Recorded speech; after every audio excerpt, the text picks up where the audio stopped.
அன்பார்ந்த சகோதர சகோதரிகளே, இயேசுவின் நண்பர் ஆவோம் என்ற இந்த நிகழ்ச்சியின் வழியாக இந்த நாளிலும் உங்களை சந்திப்பதில் நான் மகிழ்ச்சி அடைகிறேன். இந்த இறை செய்தியை கேட்கிற உங்களுக்கும் உங்கள் குடும்பத்தில் உள்ள அனைவருக்கும் சமாதானம் உண்டாவதாக.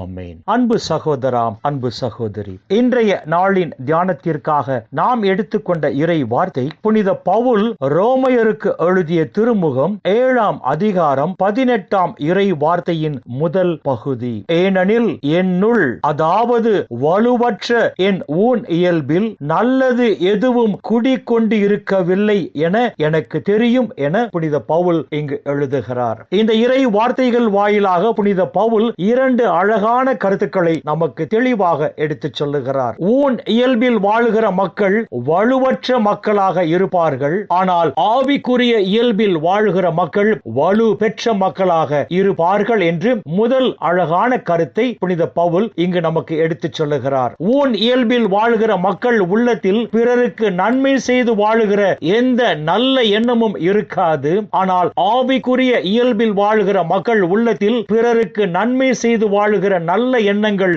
நிறைந்து இருக்கும் என்று 2வது அழகான கருத்தை இந்த இறை வார்த்தைகள் வாயிலாக புனித பவுல் நமக்கு எடுத்துச் சொல்லுகிறார். ஆவிக்குரிய இயல்பில் வாழ்கிற மக்கள் ஏன் வலுப்பெற்ற மக்களாக இருக்கிறார்கள்? ஊன் இயல்பில் வாழ்கிற மக்கள் ஏன் வலுவற்ற மக்களாக இருக்கிறார்கள்? ஆவிக்குரிய இயல்பில் வாழ்கிற மக்கள் கடவுளுக்கு கீழ்ப்படிந்து கடவுளின் கட்டளைகளை கடைபிடித்து தந்தையாம் கடவுளோடும் ஆண்டவர் இயேசுவோடும் இணைந்து வாழ்வதால் அவர்கள் தெய்வீக அருளையும் தெய்வீக வல்லமையையும் பெற்ற மக்களாக வாழ்கிறார்கள். எனவேதான் அவர்கள் வலுப்பெற்ற மக்களாக இருக்கிறார்கள். கடவுளின் கட்டளைகளை கடைபிடித்து வாழ்கிற மக்களோடு தந்தையாம் கடவுளும் ஆண்டவர் இயேசுவும் இணைந்து வாழ்கிறார்கள் என்று புனித யோவான் எழுதிய நற்செய்தி 14ஆம் அதிகாரம் 23ஆம் இறை வார்த்தையும் புனித யோவான் எழுதிய 2ஆம் திருமுகம் 1 அதிகாரம் 9ஆம் இறை வார்த்தையும் நமக்கு தெளிவாக எடுத்து சொல்லுகின்றன. எனவே ஆவிக்குரிய இயல்பில் வாழ்கிற மக்கள் கடவுளுக்கு கீழ்ப்படிந்து கடவுளின் கட்டளைகளை முழுமையாக கடைபிடித்து தந்தையாம் கடவுளோடும் ஆண்டவர் இயேசுவோடும் அவர்கள் இணைந்து வாழ்வதால் இந்த உலகில் அவர்கள் தெய்வீக அருளையும் தெய்வீக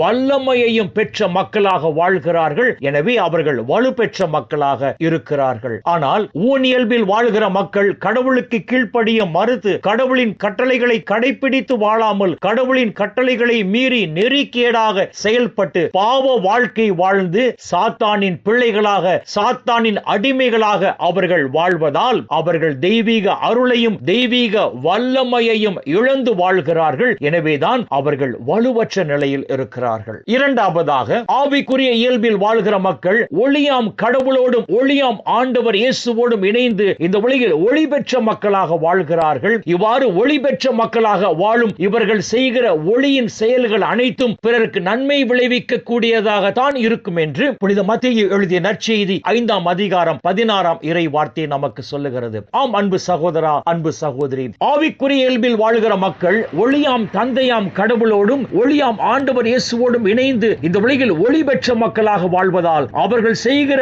ஒளியின் செயல்கள் அனைத்தும் பிறருக்கு நன்மை விளைவிக்க கூடியதாக இருப்பதால் இவர்கள் உள்ளம் முழுவதும் பிறருக்கு நன்மை செய்யக்கூடிய நல்ல எண்ணங்களால் நிறைந்திருக்கிறது. ஆனால் ஊன் இயல்பில் வாழ்கிற மக்கள் இருளாகிய சாத்தானோடு இணைந்து வாழ்வதால் புனித மார்க் எழுதிய நற்செய்தி 7ஆம் அதிகாரம் 21, 22 இறை வார்த்தைகளில் சொல்லி இருக்கிறபடி இவர்கள் செய்கிற இருளின் செயல்கள் அனைத்தும் பிறருக்கு தீமை விளைவிக்க கூடியதாக இருப்பதால் இவர்கள் உள்ளத்தில் பிறருக்கு நன்மை செய்யக்கூடிய எந்த நல்ல எண்ணமும் இருக்காது என்றுதான் புனித பவுல் இந்த இறை வார்த்தைகள் வாயிலாக நமக்கு தெளிவாக எடுத்து சொல்லுகிறார். அன்பு சகோதரா, அன்பு சகோதரி, கடவுளால் தேர்ந்து கொள்ளப்பட்டு பெயர் சொல்லி அழைக்கப்பட்ட நாம் ஆவிக்குரிய இயல்பில் கடவுளின் கட்டளைகளை முழுமையாக கடைபிடித்து வாழ்வோம். நம்மை போல் பிறரை அன்பு செய்து வாழ்வோம், பிறருக்கு நன்மை செய்து வாழ்வோம். இவ்வாறு இந்த உலகில் நாம் ஒளியின் மக்களாக கடவுளின் பிள்ளைகளாக வாழும் போது பரலோக பிதா இந்த உலகிலும் நம்மை ஆசீர்வதிப்பார். அந்த நிலை வாழ்வையும் நமக்கு பரிசாக தருவார். இந்த இறை சிந்தனைகளோடு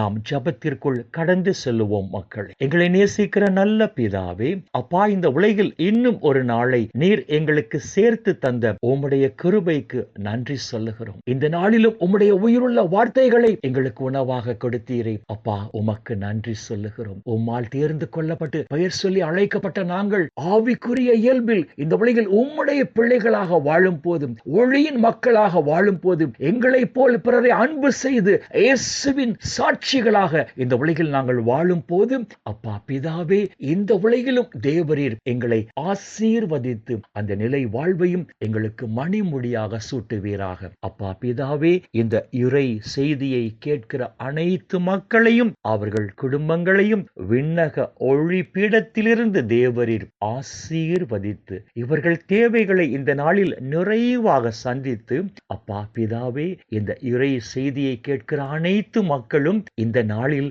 உம்முடைய இரக்கத்தின் நிமித்தம் எந்த குறையுமின்றி மன நிறைவோடு, மன மகிழ்ச்சியோடு, மன அமைதியோடு, உடல் நலத்தோடு வாழ கிருபை செய்வீராக. இயேசுவின் பரிசுத்த நாமத்தில் ஜெபிக்கிறோம் நல்ல பிதாவே. ஆமென், ஆமென், ஆமென்.